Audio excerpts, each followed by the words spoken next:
Hello आदाब नमस्ते सत श्री अकाल। Welcome back to my YouTube channel natural beauty and healing, जहां हम बात करते हैं नेचुरोपैथी की एंड ऑल्टरनेट हीलिंग थेरेपीज़ की। आज जो टॉपिक जो मुद्दा लेकर के आई हूँ वो है एसिडिटी का। गैस, अपच, खट्टी डकारें, पेट में जलन होना, पित्त का बढ़ना, ये सब कुछ ऐसी प्रॉब्लम्स हैं जो आजकल बहुत कॉमन होती जा रही हैं। और रीज़न्स भी हमारी लापरवाही ही है। क्या क्या रीज़न्स हैं, क्या क्या कॉजेज़ हैं एसिडिटी के और पेट में जलन होने के या फिर खट्टी डकारें आने के, चलिए जानते हैं। उसके बाद 2 तरीके बताऊंगी जिनसे आप एसिडिटी को बिना किसी दवाई के ख़त्म कर पाएंगे। अगर आप बहुत ज़्यादा स्पाइसी और ऑयली फूड खाते हैं तो एसिडिटी का ये मेन रीज़न है। दूसरा रीज़न है खाने में फाइबर की कमी। आप सैलड नहीं खाते हो, फ्रूट्स नहीं खाते हो, कच्ची वेजिटेबल्स नहीं खाते हो और जंक फूड ज़्यादा खाते हो या पैकेट बंद चीज़ें ज़्यादा यूज़ करते हो जिसमें फाइबर की बिल्कुल कमी है, तो आपको एसिडिटी हो सकती है। तीसरी चीज़ है सेडेंटरी लाइफस्टाइल। अगर आपका लाइफस्टाइल कुछ ऐसा है कि खाने के बाद बस बैठे ही रहना 2-3 घंटे, ऐसे लोगों में एसिडिटी बहुत ज़्यादा बनती है। अगर आप कैफ़ीन, चाय, कॉफ़ी इन सब चीज़ों का ज़्यादा सेवन करते हो तो एसिडिटी आपके शरीर में बढ़ जाएगी और फिर वो आपको परेशान करेगी। कई लोग मील्स के बीच में बहुत लंबा लंबा गैप दे देते हैं। सपोज़ नाश्ता किया सुबह 8 बजे और रात को 8 बजे फिर डिनर कर रहे हैं, बीच में कुछ खाया ही नहीं। तो ज़्यादा लंबे समय तक अगर आप पेट को खाली रखते हैं तो भी एसिडिटी हो जाती है। इसके अलावा बहुत स्मॉल इंटरवल्स में खाना, जैसे 1-1 घंटे के बाद खाना और हेल्दी नहीं बल्कि जंक खाना, इससे भी एसिडिटी हो जाती है। एंड एसिडिटी का एक और रीज़न है वो है स्मोकिंग एंड अल्कोहल। इनसे भी बचने की ज़रूरत है।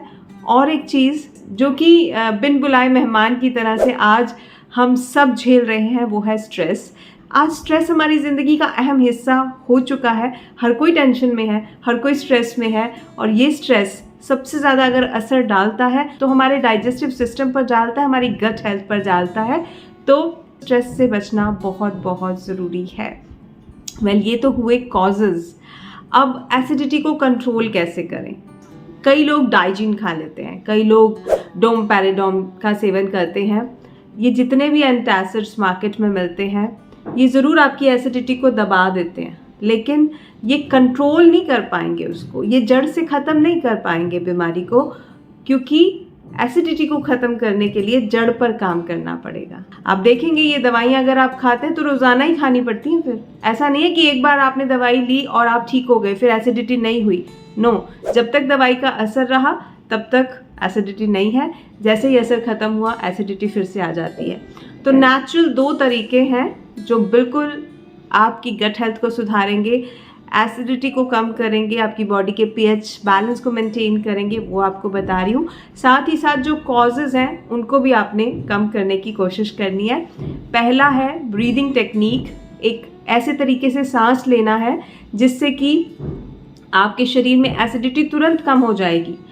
आप बाहर हो जहाँ पर आपके पास दवाई भी नहीं है, आप डॉक्टर की मदद भी नहीं ले सकते हो सपोज़, और एकदम से एक्यूट कंडीशन हो गई, तो आप ये क्रिया कीजिए जो मैं अभी आपको बताने वाली हूँ। एंड देन बताऊँगी आपको एक होम रेमेडी, वो भी बहुत इफ़ेक्टिवली काम करती है। अपने साथ रखिए, डेली दिन में 2 बार लीजिएगा। तो पहले ब्रीदिंग टेक्निक। आपको क्या करना है, आपको अपनी टंग को रोल करना है और उससे पाइप सा बना लेना है, उससे सांस लेना है और फिर नाक के द्वारा सांस को छोड़ना है। यानी इनहेल मुंह से करना है, टंग की पाइप बना करके, और नाक से सांस को छोड़ना है। ध्यान से देखिएगा, जैसे मैं कर रही हूँ बिल्कुल वैसे करेंगे। इस तरह से आपको नैरो कर लेना है पैसेज, जैसे आप इनहेल करते हैं।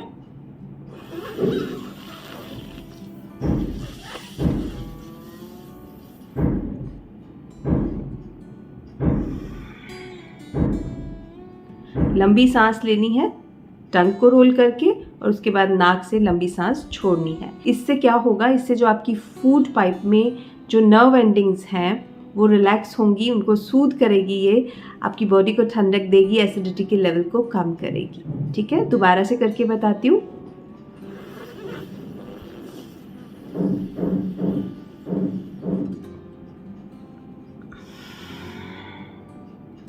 ऐसा आपको 2 से 3 मिनट के लिए करना है, दिन में 2-3 बार आप कर सकते हैं। जब खाना खाया है और ये क्रिया करने में आधे घंटे का गैप रखिएगा, दैट्स इट। अब बढ़ते हैं आपकी होम रेमेडी की तरफ। उसके लिए बहुत सिंपल है। देखिए, अजवाइन हम सबके घर में होती है। आपको क्या करना है, 2 चम्मच अजवाइन लेनी है, 1 चम्मच जीरा लेना है। इन दोनों को अच्छे से तवे पर ड्राई रोस्ट कर लेना है और इनको पीस करके पाउडर बना लेना है। ये पाउडर में आप सिर्फ एक पिंच डालेंगे हींग और आधा चम्मच सेंधा नमक डालेंगे। सारी चीज़ें मिक्स करके एक डिब्बी में बना के रख लीजिए। एंड खाना खाने के बाद आपने आधा चम्मच ये पाउडर अपने मुंह में डालना है और ऊपर से हल्का गुनगुना पानी पी लेना है। ये रेमेडी को खाने और खाना खाने में आधे घंटे का गैप कीजिएगा। एकदम से खाने के बाद नहीं खानी है आपने। सपोज लंच किया, आधा घंटा हो गया, उसके बाद आधा चम्मच ये पाउडर लेंगे, ऊपर से आप ल्यूकवार्म पानी पी लेंगे। दोपहर के खाने के बाद और रात के खाने के बाद, दोनों के बाद आप ये रेमेडी को यूज़ करेंगे and with in 2 to 3 days आप देखेंगे आपकी गट हेल्थ सुधर रही है, आपको ब्लॉटिंग नहीं हो रही है, आपका कॉन्स्टिपेशन दूर हो रहा है, आपको एसिडिटी नहीं हो रही है, आपको हैवी जो खाना खाने के बाद लगता था वो प्रॉब्लम नहीं होगी। आपका पूरा डाइजेस्टिव ट्रैक जो है वो बहुत अच्छे से काम करेगा। तो ये छोटी सी चीज़ें हैं लेकिन ध्यान देने की ज़रूरत है। साथ ही साथ जो कॉज है आपकी एसिडिटी का, चाहे वो चाय या कॉफ़ी का ज़्यादा सेवन है, चाहे वो स्ट्रेस है, चाहे वो ऑयली फूड है, चाहे वो लो फाइबर फूड है, स्नैकिंग जो हम करते हैं ना इन बिटवीन मील्स के, कभी हमने फ्राइड खा लिया, कभी हमने चिप्स खा लिए, कभी हमने मठरी खा ली, कभी हमने चाय पी ली, यही है बेसिकली हमारी एसिडिटी का कारण, हमारी गट हेल्थ के ख़राब होने का कारण। अगर आप घर का बना खाना खाते हैं, प्रॉपर मील गैप्स हैं बीच में, हाई फाइबर फूड खा रहे हो, तो एसिडिटी होने का सवाल ही पैदा नहीं होता। और हाँ, मूवमेंट बहुत ज़रूरी है। दिन में कम से कम 40 मिनट की वॉक या कोई ना कोई फिजिकल एक्टिविटी ज़रूर करनी चाहिए, बिकॉज खाने को डाइजेस्ट करने के लिए भी मूवमेंट की ज़रूरत है। बॉडी मूव नहीं होगी तो बॉडी के सारे ऑर्गन्स अपने आप वीक होते चले जाएंगे, है ना। तो ये छोटे छोटे टिप्स ट्राई कीजिए, आपको बहुत फ़ायदा मिलेगा। और मैं मिलूँगी आपसे एक बहुत ही उम्दा और नायाब वीडियो के साथ। तब तक के लिए अपना ध्यान रखिएगा, खुश रहिएगा और खुशियाँ ही बांटिएगा। Bye bye.